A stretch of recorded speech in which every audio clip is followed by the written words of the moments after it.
పాటతోని తెలంగాణ కడగళ్లను కళ్ళకట్టినట్టు చూసినటువంటి మా అన్న జయరాజ్ అన్న తెలంగాణ ధూమ్ధాంకు నాగేటి చాలల్లో కానీ జోహారులు కానీ తెలంగాణ మట్టి ఈ పాటలన్నీ కూడా సిద్ధారెడ్డి గారు రాసిండ్రు. చాలాసార్లు నేనే రాసినాను అందరూ అనుకునేవాళ్ళు. ఆ కీర్తి మాత్రం సిద్ధారెడ్డి గారు, నందిని సిద్ధారెడ్డి. అయితే ఇంకా చాలా పాటలు ఉన్నాయి. చెల్లెళ్ళు మల్లిక ఉన్నది, గంగా ఉంది, అష్టగంగాధర్, చాలా పాటలు ఉన్నాయి. మీరు చూస్తున్నారు సమయం కొద్దిగా ఇబ్బందుల్లో ఉన్నది. అయినప్పటికీ కూడా చాలా జిల్లాల నుంచి తమ్ముళ్ళందరూ కదిలి వచ్చారు, 100 మంది. చిన్న చిన్నగా అన్న మీకు వినిపించే ప్రయత్నం చేస్తాం మేము. అన్న జయరాజా అన్న, ఓ తెలంగాణ ఉద్యమం సృష్టించిన ఒక అద్భుతమైన కళాకారుడు రసమయ్య బాలకృష్ణ అన్న. తను ఆటా పాటై అందరూ నాగరాజు అంటారు, నేను నటరాజు అని అంటాను, నాగరాజు. అనేక మంది కవులు కళాకారులు ఇక్కడికి వచ్చిన చెల్లెళ్ళు అన్నలు అందరిని చూస్తుంటే ఓ గద్దరన్న పాట, ఓ గోరెటెంకన్న ఆట, ఓ అందశ్రీ పాట, అనేక మంది గూడంజన్న ఆట, ఇంతమంది కలిసి ఆడిన జీవితం ఏదైతుందో మా జీవితానికి ఇంతకంటే సార్థకత, ఇంతకంటే ఆనందం మేము ఎప్పుడు ఎరగము. వీళ్ళని సూర్యుడితోటి పోలుస్తామా అనుకుంటాను, కానీ సూర్యుడిలో వేడి ఉంటుంది, వీళ్ళు చాలా చల్లని వాళ్ళు. పోనీ చంద్రునితోటి పోలుద్దామా అనుకుంటే చంద్రుడిలో మచ్చలు ఉంటాయి, వీళ్ళకి ఎక్కడ మచ్చ పడదు. పోనీ ఏ పండుతోటైనా పోలుద్దామంటే జామ పండుకు ఒకటే రుచి ఉంటుంది, మామిడి పండుకు ఒకటే రుచి ఉంటుంది, కానీ ఈ పండును పిసికితే నవరసాలు వస్తూ ఉంటాయి. ఇంత అద్భుతమైన కవులను కళాకారులను కన్నా ఈ నేల నేను మర్చిపోలేంది. నేను గోరెటెంగనలాగా ఆడేవాడిని, పాడేవాడిని. ఓ స్టేజ్ మీద పాడితే 42 కుట్లలో 4 కుట్లు పలిగిపోయి మొత్తం బ్లడ్ అయిపోయింది. ఎన్ని కన్నీళ్ళు, ఎన్ని కష్టాలు. నేను గద్దరన్న ఆదిలాబాద్ దాటుతుంటే గీత గీశారు, అవతలికి దాటితే AK-47 పట్టుకొని కర్ఫ్యూ పెట్టారు. యువతలు ఉంటే భూపాలపల్లిలో గీత దాటకుంటే మా జీవితం వేస్ట్, గీత దాటితే ప్రాణం పోద్ది.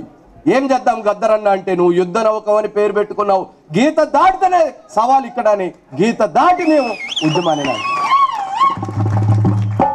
పాట ఒక ప్రజా గొంతుల్లో ఎన్ని పాటలు, ఎన్ని కరువులు, ఎన్ని కష్టాలు, ఎంత జీవితం చూసాం మేము.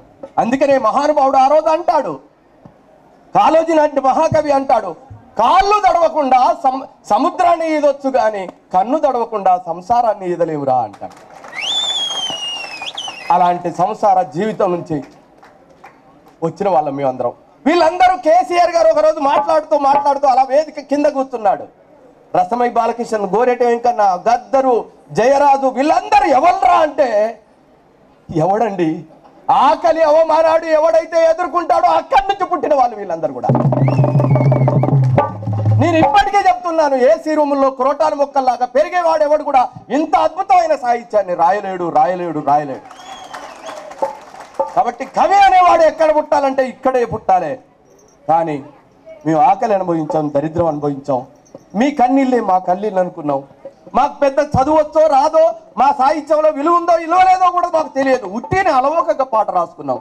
చేలల్లో నీళ్లు లేవు, చిలకల్లో నీళ్లు లేవు, వాగుల్లో నీళ్లు లేవు, వాగుల్లో నీళ్లు లేవు, నిన్నే నమ్మిన రైతు కళ్ళల్లో నీళ్లు లేవు. వానమ్మ వానమ్మ వానమ్మ ఒక్కసారన్న వచ్చిపోవే వానమ్మ, వానమ్మ వానమ్మ వానమ్మ ఒక్కసారన్న వచ్చిపోవే వానమ్మ.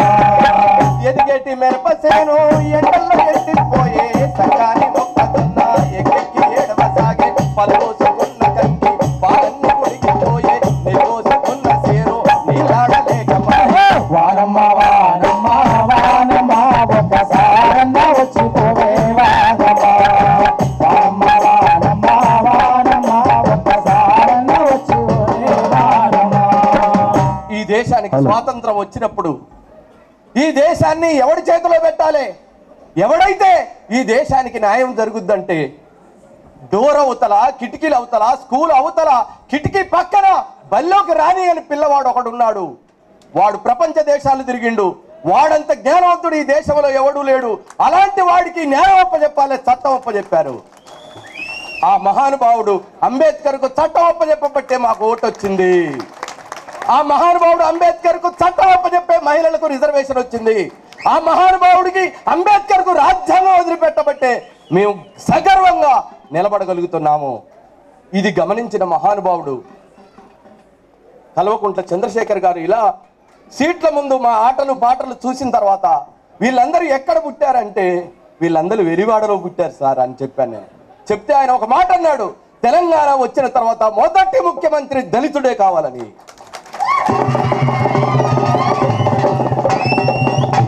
వాడైతేనే మా ఆకలి తెలుస్తుంది, వాడికైతేనే మా కన్నీళ్లు తెలుస్తాయి, కష్టాలు తెలుస్తాయి, అవమానం తెలుస్తుంది, ఆకలి తెలుస్తుంది అని ఆ రోజు మహానుభావుడు, నేను ఆయనని తెలంగాణ గాంధీ అంటారు. అలాంటి ఒక సుందర సుచంద్ర నందనవనం లాంటి నవ తెలంగాణ వచ్చింది. ఇప్పుడైనా మాకు వెలివాడలో ఉంచబాకండి.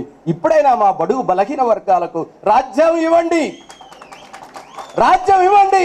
గోరె టెంకన్న పాటలో ఎలాంటి అద్భుతాలు పండించాడో, ఎలాంటి విషయాలైతే చెప్పాడో అలాంటి నిజం కావాలంటే కన్నీళ్లు, కష్టాలు, ఆకలి, దరిద్రం తెలిసిన అవమానించబడ్డవాడు మాత్రమే ఈ రాజ్యాన్ని ఏలాలి, తెలంగాణ ఏలాలి.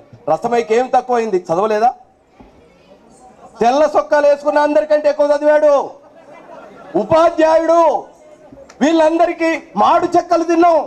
మేము స్టేజ్ మీద పడుకొని డబ్బులు ఇచ్చినా ఇవ్వకపోయినా ఎన్ని అవమానాలు, ఆకలి.